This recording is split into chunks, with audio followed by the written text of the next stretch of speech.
वो ऐसे उत्तम पद को प्राप्त होता है जो भजन करता है, क्योंकि उसको तत्व ज्ञान हो जाता है। तत्व ज्ञान हो जाने पर उसके ऊपर रोगों का प्रभाव नहीं पड़ता, जरा वृद्धावस्था का प्रभाव नहीं पड़ता और मृत्यु का भी प्रभाव नहीं पड़ता, और उत्तम पद की उसको प्राप्ति होती है। अगर वो मोक्ष चाहे तो मोक्ष, प्रेम चाहे तो प्रेम। तत्व ज्ञान उसे वेदांत पढ़ के नहीं करना होगा। कई बार कहा है कि नाम में इतनी सामर्थ्य है कि आप नाम को पकड़ के निरंतर चिंतन में लाइए तो तत्व ज्ञान हो जाएगा। अपने स्वरूप का बोध, संपूर्ण संसार में क्या व्याप्त है, कौन सा व्यक्त तत्व है, वो आपको बोध हो जाएगा भजन बल से। जैसे बीजानि अग्नि दग्धानि नरोहंति पुनर्यथा ज्ञान दग्धैस् तथा क्लेशैर्नात्मा संयुज्यते पुनः।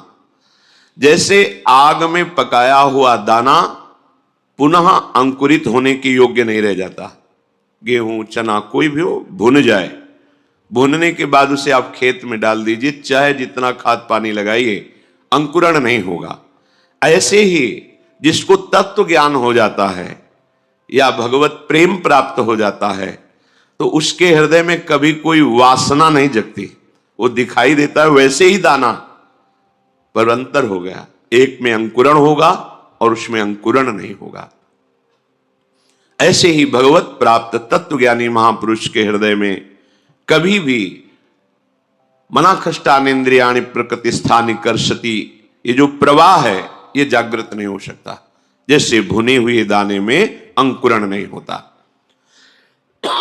उसके हृदय की अविद्या नष्ट हो जाती है। बिल्कुल हृदय में कोई चिंतन का क्लेश नहीं, आत्मानंद से परिपूर्ण हृदय हो जाता है। आत्मानम विंदते येन सर्वभूत गुहाशयम। सबके हृदय में वही एक आत्म तत्व जो यहां है, वो सबके हृदय में ऐसा अनुभव हो जाता है। एको ब्रह्म द्वितीयो नास्ति, दूसरा कोई नहीं, दूसरो न कोई। अब कितना परमानंद होगा जहां अन्य चिंतन नहीं है। ये जो सुख की स्फुरणा होती है ये उसी आनंद सिंधु के एक बिंदु के सीकर से है, और आनंद समुद्र में अवगाहन करने लगे तो कितना सुख होगा, कल्पना भी कोई विषयी पुरुष नहीं कर सकता। यदि भजन किया जाए, हृदय पवित्र हो जाए तो श्लोकेन या वार्धनेन क्षीणम तस्य प्रयोजनम, आधे श्लोक में तत्व ज्ञान प्राप्त हो जाए।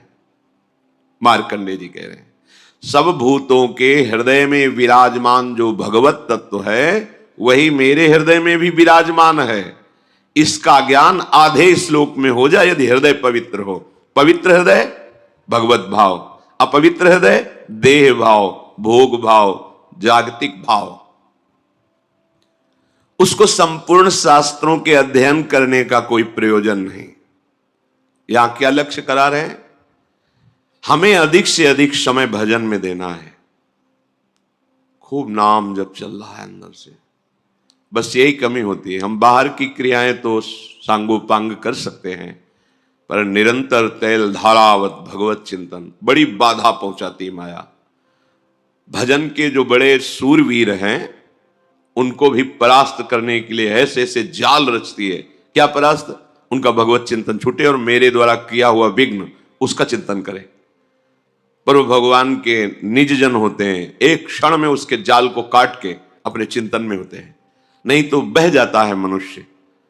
अब हमसे भजन नहीं होगा, ऐसी विपत्ति आ गई, ऐसी समस्या आ गई, वो उसी चिंतन में इतना डूबने लगता है कि अब भगवत चिंतन छोड़। यही तो माया जाल रच रही थी तुम्हारा भगवत चिंतन छुड़ाने के लिए।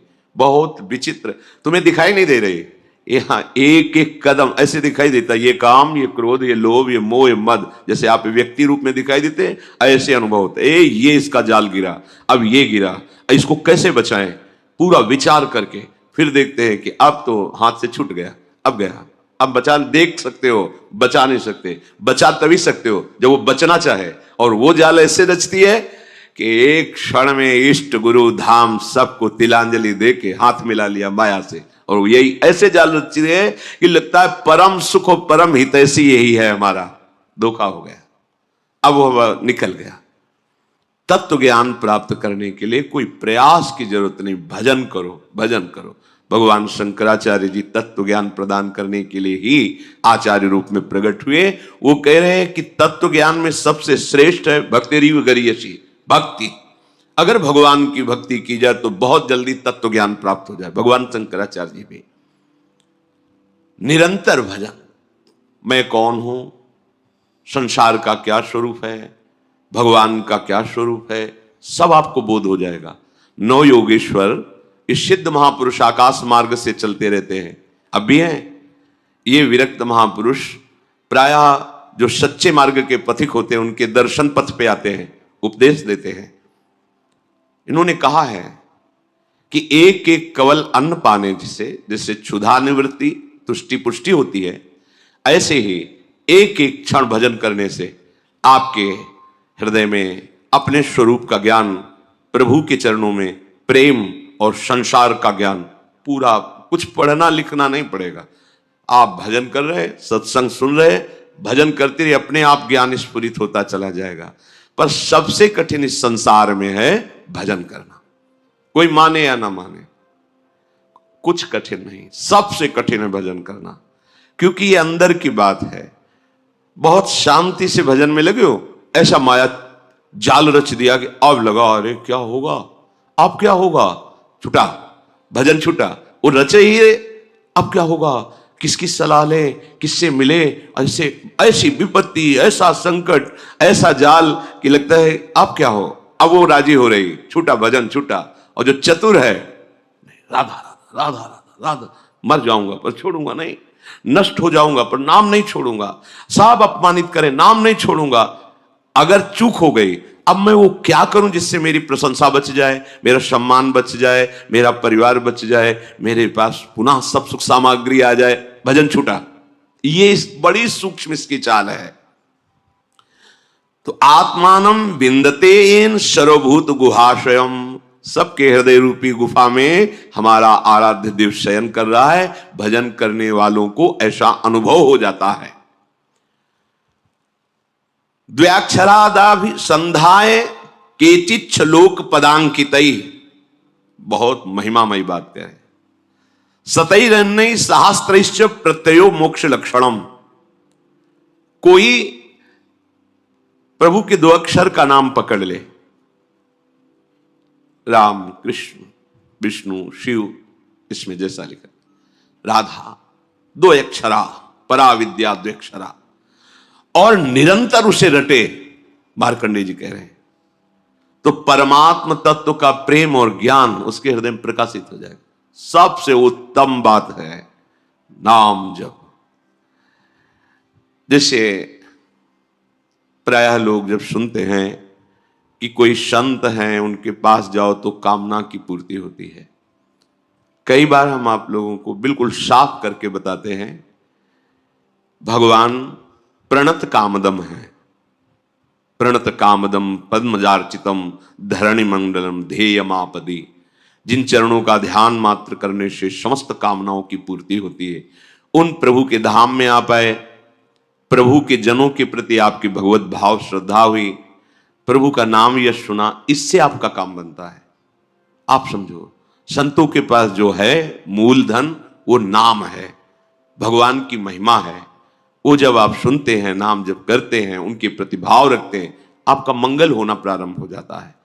यदि आप नाम नहीं जप कर रहे, सतमार्ग में नहीं चल रहे, तो आप लिख लेना, कहीं भी जाओ आपके हाथ में आखिरी में पराजय ही लिखी रहेगी, आपको परास्त होना पड़ेगा। अगर नाम है तो फिर कहीं जाओ या ना जाओ, विजय तुम्हारे हाथ में है, बस धैर्य पूर्वक। कल किसी ने कहा कि नाम जब तो कर रहा हूं पर इतनी विपत्ति आ गई कि अश्रद्धा हो गई नाम में, कि नाम जब कुछ नहीं कर पा रहा। हम उनकी बात करते हैं जिनके रोम रोम से नाम चलता है, उनको भी शारीरिक विपत्तियां आई है। ऐसे चरण रख देते थे तो वो भूमि बोलती थी विट्ठल विट्ठल विट्ठल, भूमि। उनके ऊपर खौलता हुआ गर्म पानी फफोला ही फफोला शरीर पड़ गया। हा विठल जल रहा हूं, ऐसा बोले श्री तुकाराम जी। तुम कितना जप करते होगे? क्या भगवान निर्दयी है? क्या वो क्षमा नहीं कर सकते थे? उनका विधान है। प्रहलाद जी के रोम रोम से हरि हरि, कितना ये बातें नहीं देखनी। नाशवान शरीर है, यहां सब परिवर्तनशील है।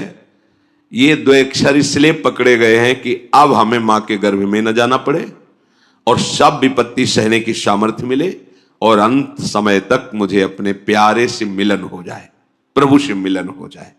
ये बीच में जो आपको मिलता है, ये एक मिलना नहीं है, बिछुड़ना ही है। प्रतिपल हर वस्तु नष्ट हो रही, ध्यान से देख लो, रखी रहने दो उससे। आप देखो तुम्हारे योग्य नहीं रह जाएगी, या प्रयोग कर लो तो 6 घंटे में देखने योग्य नहीं रह जाएगी, विष्ठा बन जाएगी। 5 मिनट बाद वमन कर दो, घृणा पैदा हो जाएगी। सब नाशवान परिवर्तनशील है।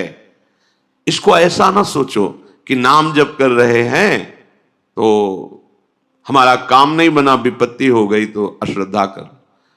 सिद्धांत को समझो, हजारों बार कहा है, जब आप नाम जप शुरू करोगे तो पहले वो मल का नाश करता है, अनर्थ निवृत्ति करता है, जो आगे आपको भयानक जन्म मरण रूपी कष्ट, भयानक विपत्तियां देने वाला है, पहले उसको भस्म करेगा। अब ये शरीर तो बन गया है प्रारब्ध से, इसको तो समय समय पर जो दुख सुख का विधान है वो आएगा, नाम जप उसको सहने की सामर्थ्य देगा। अश्रद्धा की जरूरत क्या है? अश्रद्धा किए तो पूर्व संस्कार आपके आगे तक आपको सताते रहेंगे। मान लीजिए ये वो औषधि जो जड़ मूल से रोग का नाश करती है। नाम लेत भव सिंधु सुखाही, करहु विचार सुजन मन माही। सूख जाएगा, तैरने की नाव की भी जरूरत नहीं। नाम लेत भव सिंधु सुखाही, सब नष्ट हो जाएगा आपका दुख संकट। सत्य वस्तु को कोई स्वीकार करना नहीं चाहता। नाटक को सत्य मान करके, ये संसार एक माया का नाटक है, वो इसे सत्य मान करके इसे भोगना चाहता है, इसका स्वामी बनना चाहता है, मायापति बनना चाहता है। सत्य बात स्वीकार कर ले तो आनंद मगन हो जाए, पर सत्य कड़ुआ लगता है। लगता है ये ठीक है, प्रवचन करो, सुन लिया, पर हमें चाहिए ये। तो जो चाहिए वो कितने दिन के लिए, कितने मिनट के लिए, पर वर्तमान का सुख भोगी मन इतना निश्चय कर लेता है कि ये चाहिए और अपना जीवन पूरा का पूरा जीवन चाहिए में। और जो चतुर होता है वो जाहे न चाहिए कबहू का नहीं नहीं, तो वो जो चाहिए मांग रहे हैं वो उसके पीछे लुटता घूमता है और उसके सामने सच्चिदानंद भगवान होते हैं। और जिसको चाहिए उसके सामने माया होती है, कुछ पकड़ में ही नहीं आता, पूरा जीवन निकल जाता है, कुछ हाथ में नहीं। अब जा रहे हो अपने देश, क्या है तुम्हारे पास? कुछ नहीं। यही चिंतन है, ये चिंतन तो आगे का जन्म निर्णय कर देगा। हाँ, राधा राधा कहा है, अब ये जमा है। यहां कह रहे द्वेक्षरा दविसंधाय, कैसा? टूटने न पावे तार, संधि बनी रहे, राधा राधा राधा राधा राधा। तो क्या बोले? ये 2 अक्षर ही तुम्हें परमात्म तत्व का ज्ञान और प्रेम प्रदान कर देंगे, बहुत पढ़ने की जरूरत नहीं है। सैकड़ों शास्त्र हैं, सैकड़ों शास्त्रों के वाक्य हैं, क्या क्या पकड़ोगे? जीवन बहुत थोड़ा है, क्या करें? बस नाम पकड़ लो। एक बार ऐसा मान करके, लाभ मिले ना मिले, हानि हो, नरक मिले, दुख मिले, सुख मिले, एक बार संतों की बात मान लेते हैं भाई। बहुत माना है सबकी बात, एक बार मान लेते हैं। अब जब तक श्वास रहेगी नाम जपेंगे, निहाल हो जाओगे, देख लेना। पर ये ऐसा नहीं कि कुछ दिन ऐसे थोड़ा जपे और देखें कि लाभ हुआ कि नहीं। तो लाभ तो हुआ है, पर तुम देखने लायक नहीं हो उस लाभ को। तुम्हारे अंदर दिव्य दृष्टि थोड़ी जागृत हो गई कि हमारे पूर्व संस्कार इतने जमा थे, नाम ने भस्म कर दिया। अब वो देखो तो नाच पड़ो, पर वो तो दिखाई नहीं देता। वर्तमान की विपत्ति दिखाई देती है, जो शरीर रचने के समय निर्धारित कर दी गई थी कि इस तिथि को इस समय से ये तुम्हें दंड मिलेगा। अब नाम पहले पीछे का तुम्हारा भस्म कर रहा है। अब अज्ञानी जी वो सोच रहा है हम पीछे थे भी कि नहीं थे, हम तो अभी देख रहे हैं। तुम्हारे देखने से नहीं है, तुम्हारे अनंत जन्मों का हिसाब जमा हुआ। तुम अविनाशी जीव हो, बार बार शरीर पकड़ते हो और छोड़ते हो, उसके बीच में जो कर्म होता है तुम्हें उसको भोगना पड़ता है। ये भागवतिक सिद्धांत तुम्हारे ना कहने से थोड़ी हो जाएगा। तो जो बोध है, मोक्ष है, प्रेम है, ये आपको सहज में प्राप्त हो जाएगा यदि दो अक्षर द्व्यक्षराद अभिसंधाय अपनी जीभ से जोड़ते रहो, राधा राधा राधा राधा। नायम लोकोस्ति न परो न सुखम संशयात्मनः, बहुत ध्यान देकर सुनिए। नायम लोकोस्ति न परो न सुखम संशयात्मनः, ऊचुर ज्ञान विदो वृद्ध्या प्रत्ययो मोक्ष लक्षणम। जिसके मन में इस बात पर विश्वास न हो, संशय भरा रहे, तो वो सुन ले, ना उसे इस लोक में ना परलोक में उसे सुख की प्राप्ति नहीं हो सकती। हित ध्रुव जो विश्वास है तब ही सुधरे बात, ना तरु माया पंथ में फिरे जो टक्कर खात। ए नाम पकड़ लो, मान जाओ हृदय की बात कहते, ऐसा बचाता है, पूरे जीवन देखा है। अगर वो न हो तो माया ऐसे जाल रचती है कि लगता है अब क्या, तब लगता है नहीं, ये चकाचौंध माया की नाम नाम, वो एक इतना मजबूत पकड़, वो फिर माया हिला नहीं पाती, वो पकड़ पार हो जाता है। ऐसे ऐसे मगरमच्छ हैं इस माया में कि लील जाए पता भी न चले कि वो था भी कि नहीं था। बिल्कुल मान लीजिए, नायम लोकोस्ति न परो न सुखम संशयात्मना। इस लोक में परलोक में कहीं भी सुख नहीं मिलता जो संशयात्मा, और भगवान ने भी कहा संशयात्मा विनश्यति, जो संशयात्मा है उसका नाश हो जाता है। नाश का मतलब पतन हो जाता है। ज्ञान मोक्ष तो बहुत दूरी की बात है, उसे शांति सुख भी प्राप्त नहीं होता। इसलिए जो ज्ञान वृद्ध पुरुष हैं उनके कथन पर ध्यान दे। मार्कंडे जी कह रहे हैं, वयोवृद्ध नहीं कह रहे हैं, जो ज्ञान वृद्ध हैं उनके कथन पर ध्यान दे, उनके वचनों पर ध्यान दे। उनके वचनों से में शास्त्रों का वास्तविक प्रयोजन क्या है ये पता चल जाएगा। ये हमारे जीवन का प्रयोजन क्या है। हम जिए चले जा रहे हैं, कर्म करते चले जा रहे हैं, भोगते चले जा रहे हैं, मेरा लक्ष्य क्या है, मेरा विश्राम स्थल क्या है। तब आपको समझ में आएगा विश्राम स्थल भगवत प्राप्ति है। इंद्रियाणाम प्रसादेन तदेतत् परिवर्जयेत्, तस्मादनशनम दिव्यम निरुद्धेन्द्रिय गोचरम। अतः मेरी बात ध्यान से सुनो, सबको चाहिए कि इंद्रियों को पवित्र कर लो। तो इंद्रियों के पवित्र तीर्थ स्नान से नहीं होंगे। कैसे होंगे? निषिद्ध विषय भोगों का त्याग करने से इंद्रियां और मन पवित्र हो जाता है। जो धर्म कहता है भोग लो, धर्म विरुद्ध यदि भोग भोगा, हर इंद्रिय का भोग है। जैसे खान पान के लिए सात्विक भोजन, अच्छे से 56 भोग बनते हैं अपने, 56 भोग प्रभु को जब भोग लगते हैं। देखो बिहारी जो राधा 56 भोग बनते, कितने सुंदर सुंदर स्वादिष्ट पदार्थ। अब निषिद्ध भोग, प्याज लहसुन मांस मछली, ये सब गंदी चीजें जो तमोगुण पैदा करके राक्षसी वृत्ति का निमंत्रण दे दे। एक एक इंद्री का विषय हो। जनेन्द्री गृहस्थ हो, धर्मयुक्त है, आपने पाणी ग्रहण संस्कार किया है, आप तो आपकी जनेन्द्री भोग भोगते हुए भी पवित्र है।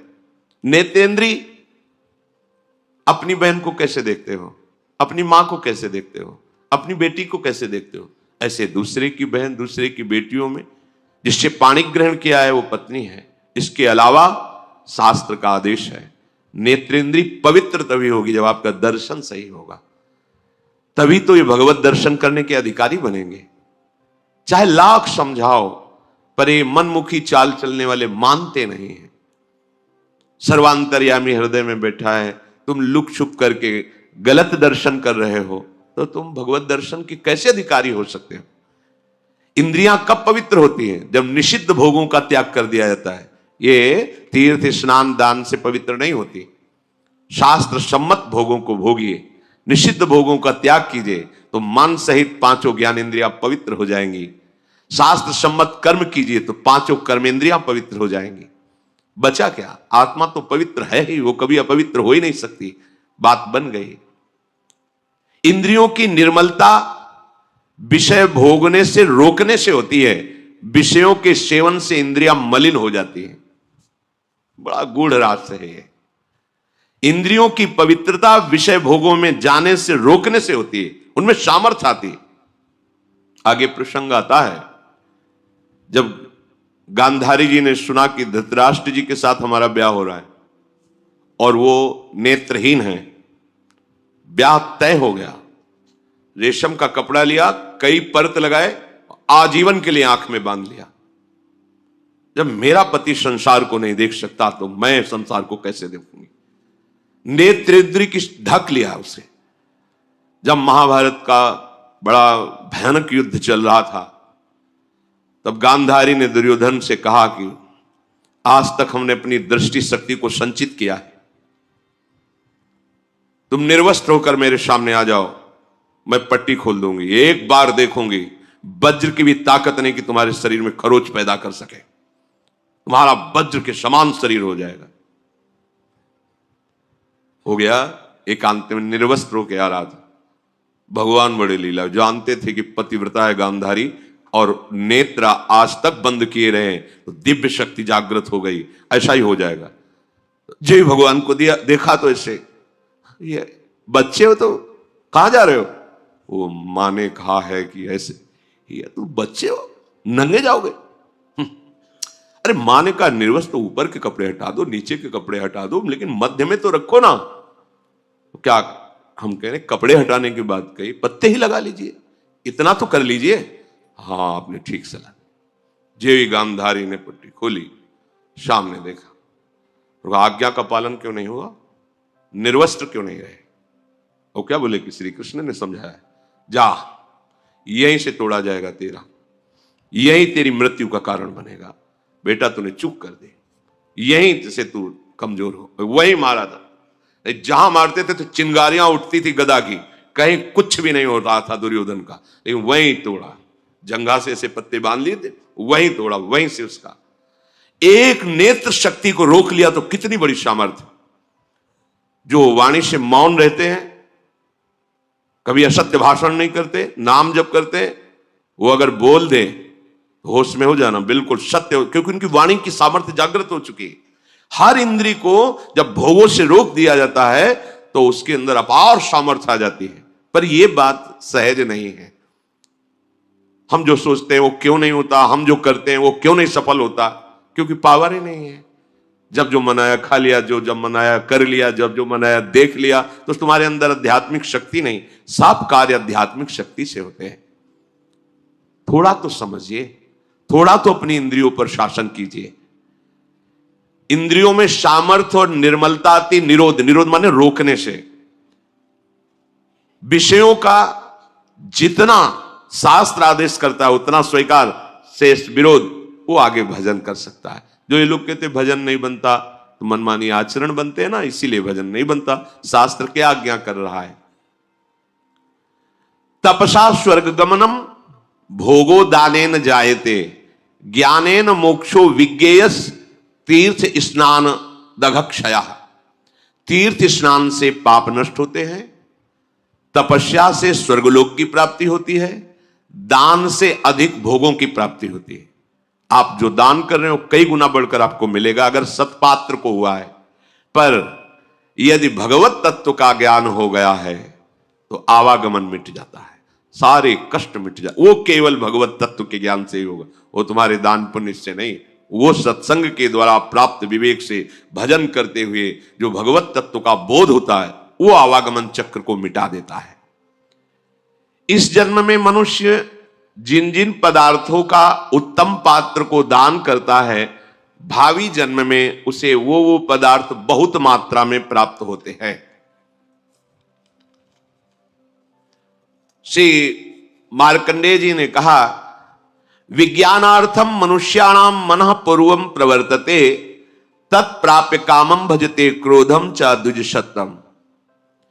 इंद्रियों द्वारा जिस विषय का ज्ञान होता है, ये बहुत सुंदर पदार्थ, खा लिया जाए, ये बहुत सुंदर भोग है, भोग लिया, पहले इंद्रियां ज्ञान देती है, ये बहुत सुंदर, बहुत अच्छा है। अगर आप उस समय उनका विरोध नहीं कर रहे हैं तो फंसा लिए।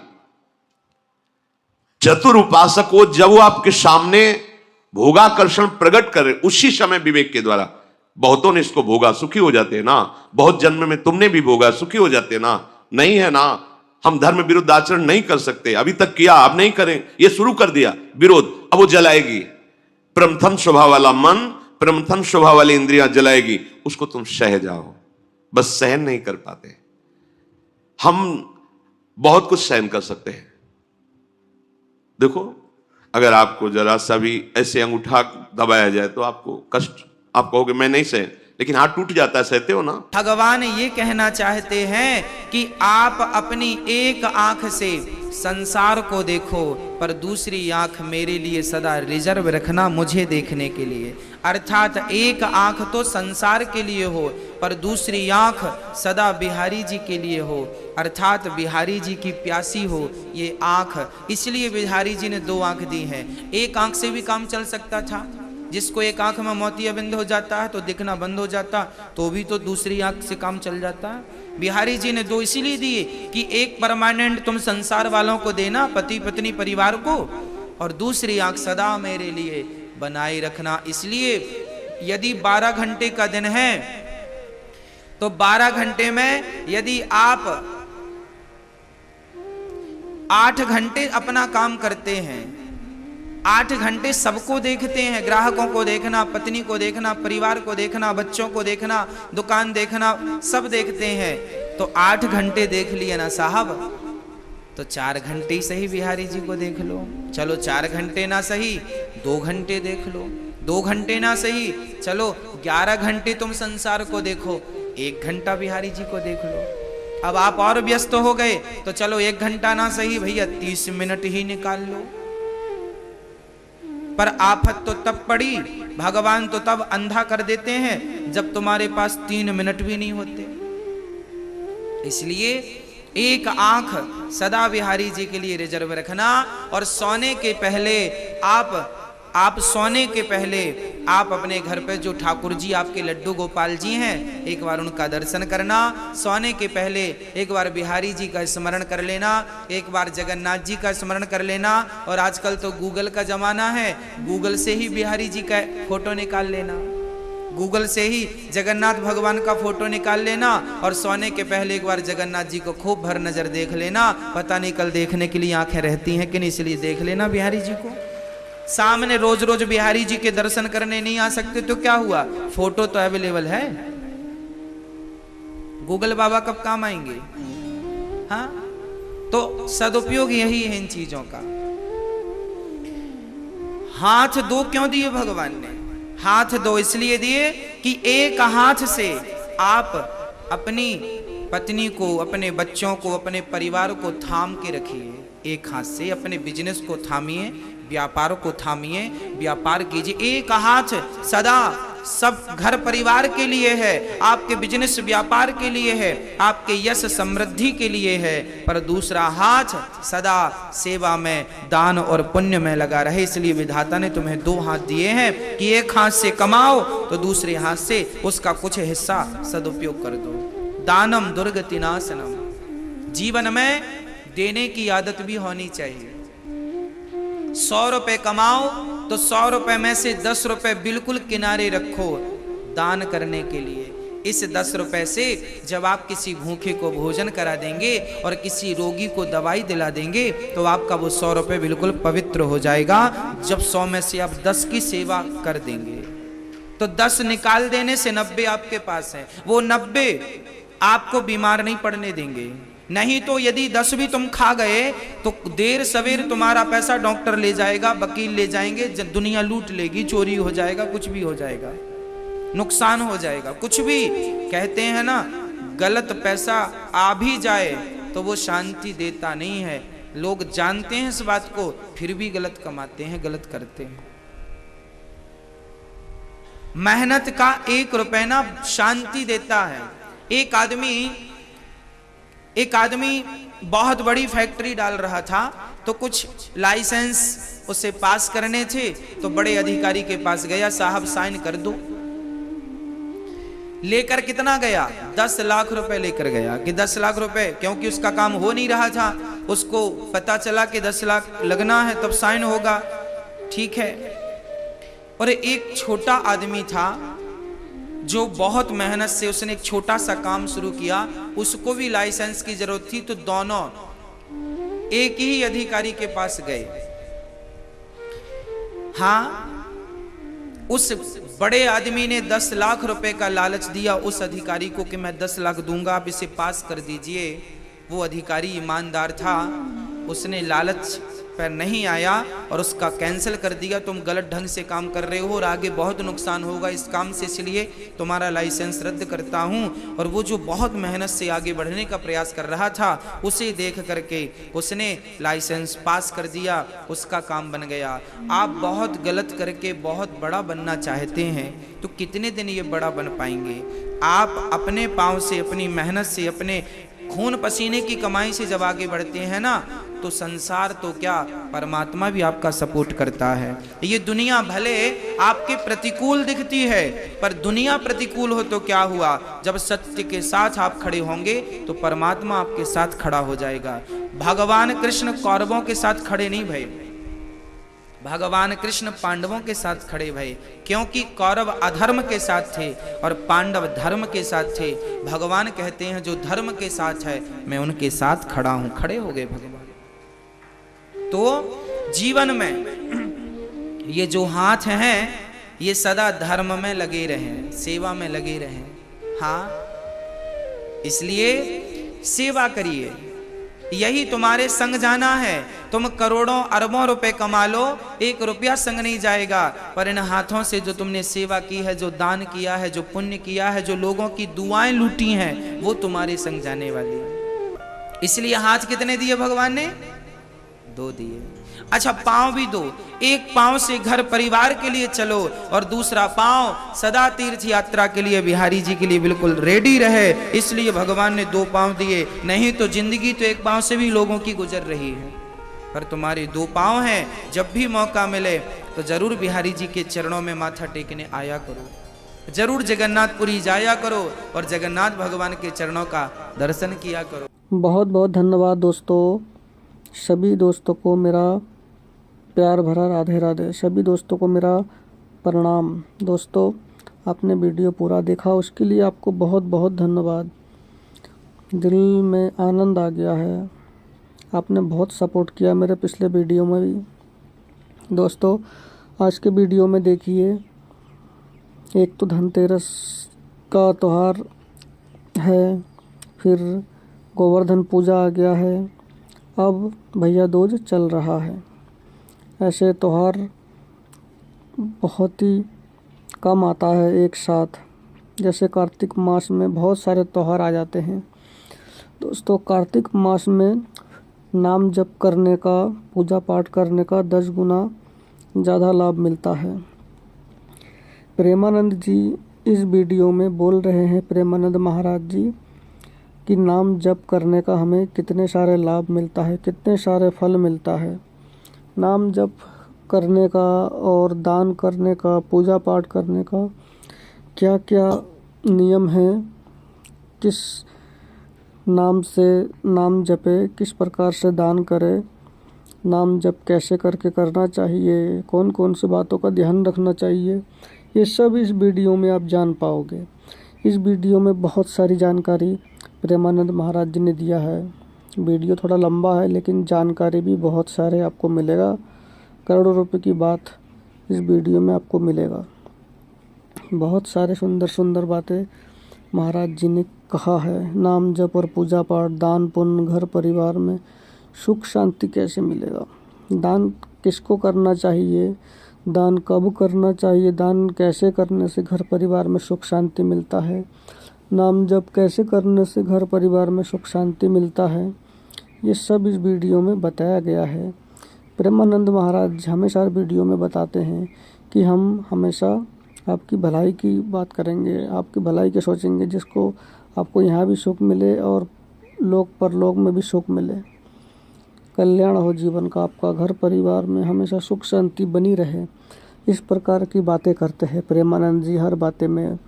किसी भी वीडियो में प्रेमानंद महाराज जी हिंसा, क्रोध, लोभ ऐसी बातें नहीं करते हैं। हिंसा वाली बात तो किसी वीडियो में करते ही नहीं है महाराज जी। ना भड़काऊ बयान देते हैं कभी, हमेशा मन को ठंडक पहुंचाने वाली बात करते हैं। आदमी कितना भी ज़्यादा क्रोध में हो, कितना भी ज़्यादा टेंशन में हो, प्रेमानंद महाराज जी का सत्संग कथा सुनने से हर परेशानी का इलाज महाराज जी के पास है। कथा सुनने से मन को एकदम शांति मिलती है। और भी बहुत सारे जानकारी दिया है, दिनचर्या कैसा होना चाहिए, हमारा खान पान कैसा होना चाहिए, ऐसे बहुत सी बातें हर वीडियो में प्रेमानंद महाराज जी बताते हैं। कैसे करके हमें जीना चाहिए, अपनों से बड़ों का सम्मान आदर कैसे करना चाहिए, और नाम जप में ज़्यादा फ़ायदा है या पूजा पाठ में ज़्यादा फ़ायदा है या दान करने में ज़्यादा फ़ायदा है। ये सब महाराज जी हर वीडियो में बताते हैं, आपको तो मालूम है। इस वीडियो में भी ऐसे बहुत सारी जानकारी आपको मिलेगा। आप चाहो तो एक बार और देख लीजिए वीडियो, आपको समझ में आ जाएगा अच्छे तरीके से। अच्छा, अब दूसरी बात यह है कि अनिरुद्धाचार्य जी भी देख लीजिए। ये भी बहुत सुंदर, बहुत चर्चा में चल रहे हैं इस समय, क्योंकि हर बात में, हर कथा में महाराज जी बताते हैं कि हमें ज़िंदगी कैसे जीना चाहिए। घर परिवार में जो लड़ाई झगड़ा हो रहा है, पति पत्नी में, बच्चों में, बाप बेटों में, सास बहू में, देवर जेठानी में, जो भी लड़ाई झगड़ा चल रहा है आजकल, क्यों चल रहा है और इसका निवारण क्या है, ऐसा क्या करें जिससे कि घर में लड़ाई झगड़ा ना हो, घर परिवार में सब लोग सुख शांति से रहे, सब लोग मिलकर रहे, ऐसा क्या करना चाहिए। ऐसे ही बातें हर वीडियो में महाराज जी कहते हैं, हर सत्संग कथा में बोलते हैं कि घर परिवार में सुख शांति कैसे मिलेगा, कैसे हम, क्योंकि आजकल के युवाओं जो है सब नशे में अपने जीवन को ख़राब कर रहे हैं, नशा इतना कर रहे हैं, उनको कुछ पता ही नहीं है कि क्या करना चाहिए क्या नहीं करना चाहिए। घर परिवार के बारे में उन्हें कुछ मालूम ही नहीं है, सिर्फ उनको नशा करने से मतलब है। ना वो बड़ों का इज्जत करते हैं, ना माँ बेटियों का सम्मान करते हैं। दूसरों के साथ संबंध बनाना, शादी से पहले ही गलत संबंध बनाना, नाजायज़ रिश्ता बनाना, ये सब चल रहा है आजकल। आप देख सकते हो, सुन सकते हो, क्योंकि महाराज जी भी यही बात करते हैं कथा में कि दिनचर्या तो आदमी का ख़राब हो ही गया है, लेकिन भोजन और पालन सब खराब हो गया है। आदमी ना कभी अच्छा काम करना चाहता है, ना कुछ समझाओ तो भी नहीं करना चाहता है, हमेशा बुरे कर्म की तरफ ही भागता है इंसान। तो इसी चीज़ से कैसे बचना चाहिए, क्या करना चाहिए, कथा सुनना क्यों ज़रूरी है। कथा सुनने से युवाओं को भी बहुत सारे हिम्मत मिलता है कि आगे क्या करना चाहिए हमें, लेकिन लोग समझते नहीं हैं, कथा सुनते नहीं हैं। महाराज जी कुछ बोलते हैं तो महाराज जी के पीछे पड़ जाते हैं लोग सोशल मीडिया पर